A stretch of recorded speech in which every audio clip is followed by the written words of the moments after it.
Welcome students. आज आपका BBA second year का नेक्स्ट टॉपिक हम कर रहे हैं, जो आपका सब्जेक्ट है एडवर्टाइजिंग मैनेजमेंट। उसका नेक्स्ट टॉपिक हमारा है फोर्थ ग्रेड का types of advertising copy.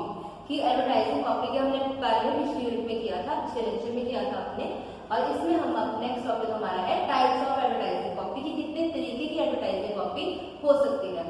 Advertising copy के बारे में जो भी हमने किया था लास्ट लेक्चर में, ये सब चीजें ब्रीफ में होनी चाहिए, प्रॉपरली हमें मेंशन करना है क्या क्या चीजें, लेकिन उनके अकॉर्डिंगली भी हम अपने टाइप के अकॉर्डिंगली एडवर्टाइजिंग कॉपी को डिफरेंट अकॉर्डिंगली टाइप में डिवाइड कर सकते हैं। Methods or style of presentation is to do with the way in which the message is presented. It speaks of the different type of advertising copies to arrest, information, inform, impress and impel the reader. Certain elements are to be present in a copy such as attention, suggestion, meaning, conviction, sentiment, education and instinct.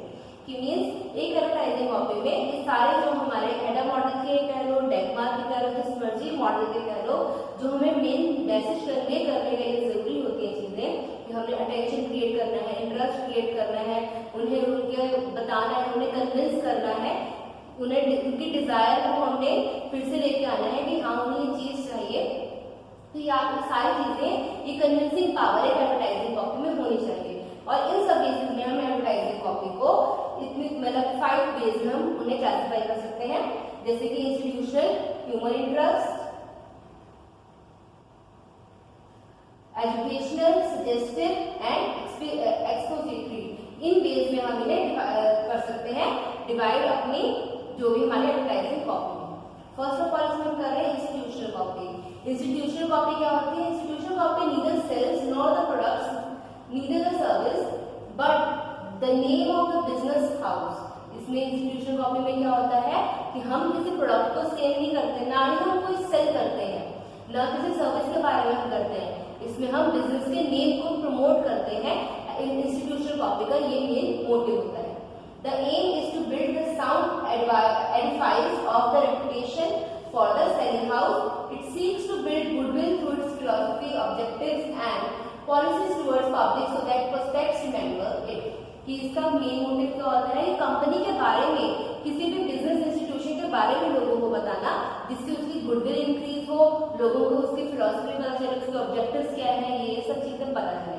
तो इनका main motive क्या होता है कि हम कोई चीज बेच नहीं रहे हैं, ना कोई प्रोडक्ट ना कोई सर्विस, हम बस उसकी गुडविल को इनहैंस कर रहे हैं कि ये इतने टाइम से बेटर सर्विसेज दे रहा है, इतने टाइम से वर्किंग में है, ये सारी चीजें हम उन्हें बता रहे हैं।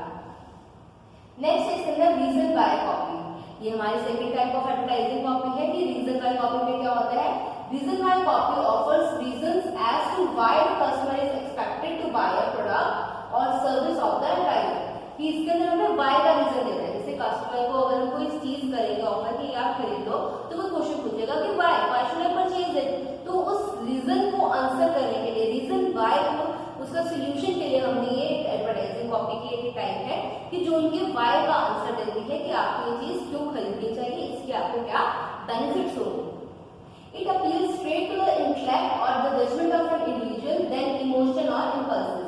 कि उसकी जजमेंट के ऊपर ये बेस्ड होता है, ना कि उसके इमोशंस के ऊपर। It attempts to prove the product superiority by means of evidences in the form of performance, test, records, testimonials, guarantees and the like. कि मींस इसमें हम उन्हें एक प्रॉपर्ली श्योरिटी दे रहे हैं, उन्हें प्रूव कर रहे हैं सुपीरियरिटी कि हमारा प्रोडक्ट, हमारी सर्विस कॉम्पिटिटर्स से या हमारे जो सब्स्टिट्यूट्स हैं उनसे बेटर क्यों है। हम उन्हें उस वाई का, उस क्यों का आंसर बता रहे होते हैं कि इसमें हमारा प्रोडक्ट इसलिए उनसे बेहतर है। Third type of advertising copy is human interest copy. Human interest copy में क्या होता है? Human interest copy appeals to the emotional and senses then intellect and the judgement. कि हम इसमें इमोशन और सेंसेस की ओर ज्यादा ध्यान देते हैं, ना कि इंटेलेक्ट की ओर। रीजन वाई में हमने क्या कहा था कि हमें इमोशंस नहीं, हमें इंटेलेक्ट की ओर ध्यान देना है, और यहाँ पे हमने इंटेलेक्ट नहीं, हमने इमोशंस की ओर ध्यान देना है ह्यूमन इंटरेस्ट कॉपी में।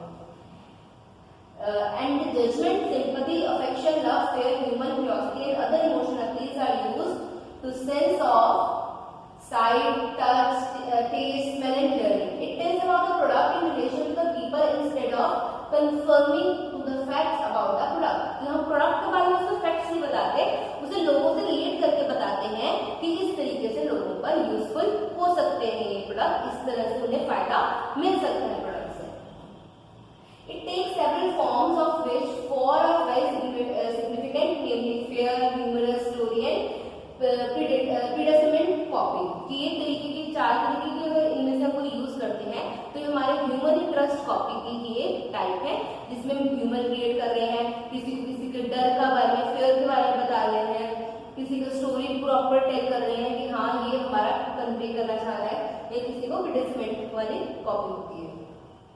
फिर इसमें फोर्थ हमारा suggestive value copy, suggestive copy, जिसमें हम सजेशन दे रहे हैं लोगों को कि आपको ये प्रोडक्ट, आप ये तरीके का प्रोडक्ट यूज कर सकते हो, आपको ऐसा बेनिफिट होगा। Suggestive copy tries to suggest or pinpoint or convey the message of the advertiser directly or indirectly to the readers। कि हम उन्हें सजेस्ट कर रहे हैं, उन्हें इंडिकेट कर रहे हैं जो हमारा मैसेज है, जो हमारे एडवर्टाइजर का मैसेज है, उसे रीडर्स तक, व्यूअर्स तक पहुंचाने के लिए उन्हें सजेस्ट कर रहे हैं, प्रॉपर्ली उन्हें इन्वॉल्व कर रहे हैं। Much is left to the reader to infer the ad message. Like a poem, suggestive language is freely used where the hidden meaning is to be picked by the readers.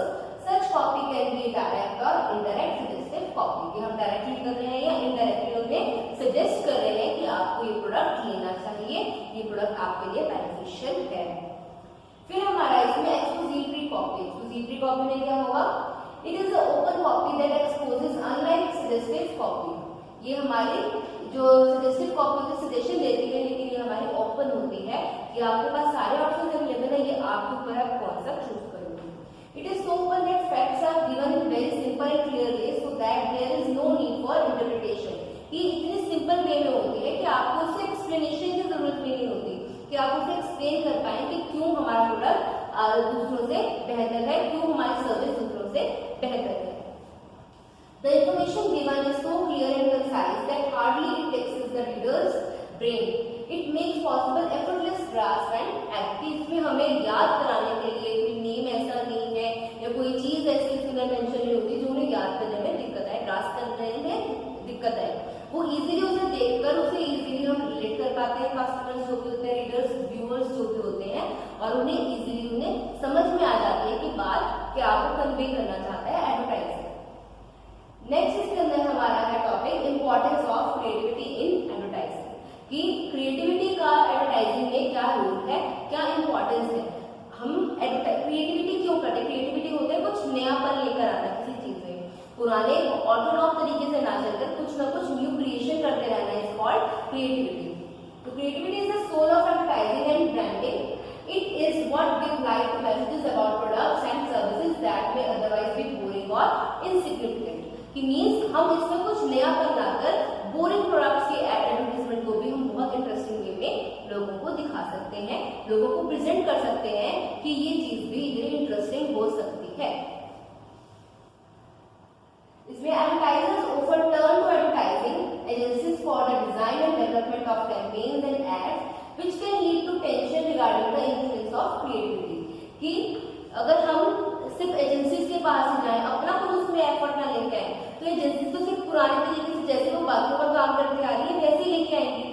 जब तक हम उस चीज में involve नहीं होंगे, हम ये नहीं बताएंगे कि हमें ये चीज उससे बेहतर चाहिए, हमें ये नयापन लेकर आना है, तब तक कोई भी हमारी एडवर्टाइजमेंट उतनी इफेक्टिव वे में नहीं बन पाएगी जब तक हम खुद उसमें क्रिएटिविटी ना लेके आए। क्योंकि अगर सेम तरीके की हमने एडवर्टाइजमेंट शो करनी है तो वो तो पहले भी दिख ही रही है, तो लोगों को कुछ उसमें नयापन नहीं लगेगा। तो लोग हमेशा क्या चाहते हैं, कुछ नया देखने को मिले, कुछ नया उन्हें मतलब जो भी हम उन्हें व्यू कर रहे हैं, एक्सपीरियंस कर रहे हैं, कुछ नया चीज मिले। तो वो नयापन लाने के लिए हमें ही इन्वॉल्व होना पड़ेगा। सारा कुछ हम एजेंसीज के ऊपर नहीं छोड़ सकते, क्योंकि वो तो इसी काम में उनका काम है ये, तो वो जिस तरीके से उन्हें जो कन्वीनियंट लगेगा वो कर देंगे, वो आपकी तरह नहीं सोचेंगे। तो आपको अपनी बात रखने के लिए उनके साथ इन्वॉल्व होना पड़ेगा। और इसकी फर्स्ट है क्रिएटिव टीम। क्रिएटिव टीम के साथ हम कैसे कर सकते हैं? The creative team consists of people at an ad agency who collaborate on the creative concept for an advertising campaign। कि प्रॉपर एक हमारी क्रिएटिव टीम अगर हम बना लें कि हाँ उनका काम ही यही है कि आपने एडवर्टाइजमेंट का ही काम करना है, आपने इस तरह कैंपेन्स चलानी है हमारी, तो उनका क्या काम है कि इकट्ठे जो मिलकर काम करेंगे। Typically this includes copywriters, art directors और डिजाइनर्स एंड अकाउंट प्लानर्स। कि कितना पैसा लगेगा, कॉपीराइट कहाँ से लेने हमने, जो रिटर्न वर्क देते हैं, आर्ट डायरेक्टर्स जिन्होंने प्ले करवाना है पूरा वो चीज, ये सब इस चीज में क्रिएटिव टीम में हमारे इन्वॉल्व होते हैं। इनकी वर्किंग कैसे होती है? Account planners convey the needs and interests of the clients to the ad designers so they understand the objectives before and during the creative process। कि account planner से प्रॉपरली ये पहले स्टडी कर लेना है कि लोगों को क्या क्या चाहिए, क्या उनकी रिक्वायरमेंट्स है, उस अकॉर्डिंगली क्लाइंट्स के अकॉर्डिंगली वो एड को डिजाइन करवाते हैं उनके ऑब्जेक्टिव्स को समझकर, और फिर क्रिएटिव प्रोसेस भी उसी अकॉर्डिंगली काम करता है। Copywriters provide the text or verbal copy for the ad, while art direction provides the visual elements such as illustrations and designs। कि जो कॉपीराइटर्स होते हैं वो रिटन कॉपी या वर्बल कॉपी देते हैं कि आपको ये इस तरीके से अपना मैसेज कन्वे करना है बोलकर या प्रेजेंट करके। आर्ट डायरेक्टर्स का भी ये काम है कि वो इलस्ट्रेशंस के थ्रू, इमेजेस के थ्रू उन्हें शो करते हैं। Copy and visual components must be in synchronization for creative cohesion in the message. कि जो कॉपी पे हमें मतलब प्रॉपर जो वर्बल है और जो हमारा विजुअल है दोनों इक्वल होना चाहिए। इन्हीं के आगे पीछे हम बोल कुछ रहे हैं और पीछे बैकग्राउंड में कुछ और ही चल रहा है, ऐसा नहीं होना चाहिए। प्रॉपर इफेक्टिव वे में काम होना जरूरी है। फिर सेकेंड है हमारे इसके अंदर क्रिएटिव स्ट्रेटेजी।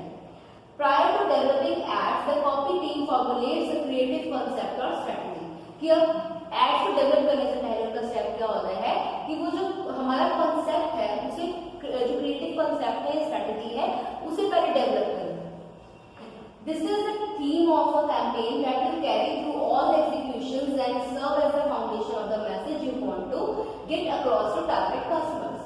कि पहले आपको कैंपेन आपने किस चीज पर चलाना है, वो कैंपेन की थीम अगर आपको क्लियर है तो आप अपना आगे का प्रोसेस भी उसी अकॉर्डिंगली कर पाएंगे। Internet service provider GoDaddy.com uses strategy of sensual messages to attract attention and drive customers to company website where they learn about products and services। कि मीन्स वो उस तरीके से कि अगर आप अपनी ही शॉप खोलना चाहते हैं, अपने लोगों मतलब अपने प्रोडक्ट के बारे में, अपने सर्विस के बारे में, अपने शॉप के बारे में लोगों को बताना चाहते हैं, तो अब इस साइट पर आइए तो उन्होंने प्रॉपर एक लिंक दिखाया है आपके मतलब जिसे कहते हैं इमोशनल वे में आपको कॉन्टेक्ट किया आपके साथ कि आप इस तरीके से अपने चीज को अपने प्रमोट कर पाओगे कि ये चीजें तो बहुत है, लेकिन आप इस तरीके से अपने को ऑनलाइन भी आप अपने आप को फेमस करवा सकते हो, अपने आप को काम करवा सकते हो। Progressive Insurance has relied on a character named Flo for several years to explain its products and services to audience। अब इसके बाद हमारा नेक्स्ट थर्ड जो इसका इंपॉर्टेंस है वो है ब्रांडिंग। ब्रांडिंग में क्या है? Creativity can give meaning to brands in many ways. कैसे ब्रांडिंग के लिए कैसे बेनिफिशियल है क्रिएटिविटी हमारी? A prominent example of the impact of creativity is Kohler, a leading provider of bathroom and kitchen products including faucets, showers, sinks and toilet bowls. Kohler has relied on extremely abstract magazine ads created by professional artists and very creative television commercial to create its bold image। कि इसने इस तरीके की चीजों की भी advertising की। एक बहुत ही बोल्ड डिसीजन है कि ज्यादातर लोग इस तरह की चीजों की एडवर्टाइजमेंट नहीं करते हैं। लोग मतलब इसे समझते हैं कि प्राइवेट इशू है कि हम अपना जाकर अपने बाथरूम का, अपने टॉयलेट का, अपने वॉशरूम का सामान जाकर ले सकते हैं, लेकिन अपने इसने बाकी सबकी सोच से हटकर कुछ नयापन दिखाने के लिए इसकी भी एडवर्टाइजमेंट शुरू कर दी। लोगों को बताना शुरू किया कि इतनी शेप्स आती हैं, मतलब इतने वे में आप अपना कर सकते हो। तो मतलब उसने एक अलग हटकर कुछ क्रिएटिविटी लेकर आया, अपने ब्रांड को कुछ नयापन दिया उसने। The company's magazine ads normally depict a product in an abstract setting with no copy other than tag and the bold look of Kohler। कि उसने मैगजीन का नेम भी उसने टॉपिक जब उसका रिप्रेजेंट किया तो उसमें भी उसने ये शो किया the bold look of colour. कि उसने इतना बोल्ड स्टेप, इतना ब्रेव स्टेप लिया कि इस तरीके के प्रोडक्ट को भी उसने प्रमोट किया अपना। फिर हमारा नेक्स्ट इसमें टेंशन, कि टेंशन भी हमारी क्रिएटिवनेस के कारण कम हो जाती है, रिड्यूस हो जाती है। Though company executives and ad agency creatives all understand the role of creativity, tension often develops in its use in advertising. The creative team normally develops thumbnail sketches and rough layouts to present to the advertiser before following through on ideas। कि पहले तो सिर्फ एक rough sketch लेके आते हैं उनके सामने, उसके बाद ही फाइनल एग्जीक्यूशन होती है। तो उस बीच में जो टेंशन होती है उस सबको, जो हमारी क्रिएटिवनेस होती है, वो रिड्यूस कर देती है। Creatives often have to persuade executives to buy into a creative concept, often with the support of test market research। कि मीन्स उस चीज को रिड्यूस करने के लिए हमेशा क्या करना चाहिए कि जो हमारे प्रॉपर एक टेस्ट मार्केट में उसकी रिसर्च हुई होनी चाहिए क्रिएटिव कॉन्सेप्ट की, जो हम एक नया कुछ लेकर आए हैं। ताकि वो टेंशन को हम रिड्यूस कर सके कि हम कुछ नया करने जा रहे हैं, पता नहीं ये सक्सेसफुल होगा या नहीं। तो अगर हम प्रॉपरली उसका सर्वे कर लेंगे, टेस्ट कर लेंगे, तो ये हमारे लिए भी, हमारी कंपनी के लिए बहुत बेनिफिशियल होगा, उसके लिए बहुत इंपॉर्टेंस होगी इस चीज की। फिर एक क्रिएटिविटी इंपॉर्टेंस है एडवर्टाइजिंग। अब एडवर्टाइजिंग में पर्टिकुलर उसकी क्या है, तो हमने क्रिएटिविटी की ओवरऑल देखी कि ब्रांडिंग में है जी, टेंशन रिडक्शन में है। अब एडवर्टाइजिंग में क्या है? There are many reasons why creativity is important in advertising. With good visual effects, it all attract the target audience attention that create interest by establishing feelings of desire to bring about an action to purchase. कि लोगों में एक creativity जो नया concept लेकर आते हैं किसी चीज के अंदर, तो वो उनमें डिजायर नहीं जगाती है कि कुछ नया आया है तो एक बार नई चीज को भी यूज करके देखना चाहिए। अब कैसे है? It is a pillar to build a marketing mix, personal selling, sales promotion, direct marketing, public relation and sponsorship. कि मींस एडवर्टाइजिंग इन सबका ही हमारा एक मेन पिलर है। प्रमोशन हो, कुछ भी हमने मार्केटिंग का कंसेप्ट करना है, उसमें हमने अपने प्रोडक्ट को एडवर्टाइज करना है, जरूरी है, बहुत ही मेन पिलर है उसका, जिसके बिना बाकी प्रोसेसेस नहीं हो सकते। कि जब तक हम अपने प्रोडक्ट को प्रमोट नहीं करेंगे, लोगों को बताएंगे नहीं, एडवर्टाइज नहीं करेंगे, तब तक आज के टाइम में लोगों को उसकी अवेयरनेस क्रिएट करना बहुत मुश्किल है। It differentiates the me-too products by influencing attitudes and feelings to position the brand and preferences among the competitors' brand. कि मीन्स मैं भी इस मार्केट में हूँ, ये चीज बताने के लिए भी एडवर्टाइजिंग एक नया मोड है। It provides knowledge thereby stimulates thinking। कि हमारी क्रिएटिविटी हम लेके आएंगे कि हमारी थिंकिंग से हटकर, लोगों की थिंकिंग से हटकर उनकी नॉलेज को भी इंक्रीज करेगी, लोगों को नॉलेज भी प्रोवाइड करके proper. It can persuade, be relevant and meaningful. It facilitates purchase and trial. It creates loyal customers. It transforms boring ads to interesting ads.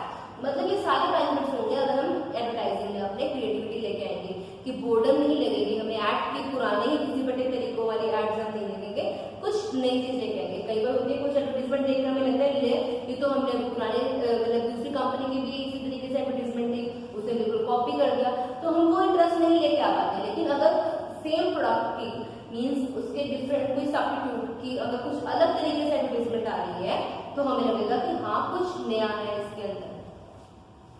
It transforms boring ads to creative ads achieve objectives. इसमें हमारे objective जल्दी से achieve होने के पूरे chances होते हैं। The use of colour in your add in your advert adds to production placement cost and has been found to be well worth the increased cost because of attention। कि लोगों को पता होगा कि अगर उसमें कलर से ऐड हम करेंगे कुछ, कि हम बोरिंग तरीके से कलर प्रिंट आउट मतलब ब्लैक एंड व्हाइट में नहीं कर रहे, कलर प्रिंट आउट निकालें, कलर उसकी प्रिंटिंग हो, तो उसका एक अलग इफेक्ट पड़ेगा। चाहे उसकी कॉस्ट थोड़ी सी बढ़ जाएगी, लेकिन जो उसका ओवरऑल रिजल्ट आएगा, जो हमारी सेल्स, हमारे रेवेन्यू में फर्क पड़ेगा, वो एक प्लस पॉइंट होगा हमारे लिए। People are condition to colour stimuli, कि उन्हें कलरफुल चीजें अच्छी लगती हैं। Creates moods, creates an image of prestige, मतलब अगर हम कलर्स भी उसमें ऐड करें एडवर्टाइजिंग में, तो हमें और भी बहुत सारे एडिशनल बेनिफिट्स हो सकते हैं। तो आज का हमारा कॉन्सेप्ट इतना ही है कि हमने एडवर्टाइजिंग कॉपी के बेनिफिट्स किए हैं, उसके हमने टाइप्स किए हैं, हमने क्रिएटिविटी का कॉन्सेप्ट किया है कि उसका बाकी सब में प्रोसेसेस में, एडवर्टाइजिंग कॉपी में और हमारे एडवर्टाइजिंग में क्या क्या रोल है, क्या इंपॉर्टेंस है क्रिएटिविटी की एडवर्टाइजिंग। तो आज के लिए इतना ही, उसके बाद हम अपना नेक्स्ट टॉपिक अपने नेक्स्ट लेक्चर में करेंगे। अगर आपको कोई भी प्रॉब्लम हो तो कमेंट बॉक्स में उसके बारे में जरूर लिखें। तो नोट साथ में अटैच कर दिए गए हैं, तो अगर आपको कोई भी प्रॉब्लम हो तो आप वहां से पढ़ सकते हैं, अपनी क्वेरी को सॉल्व कर सकते हैं। तो thank you so much, have a nice day.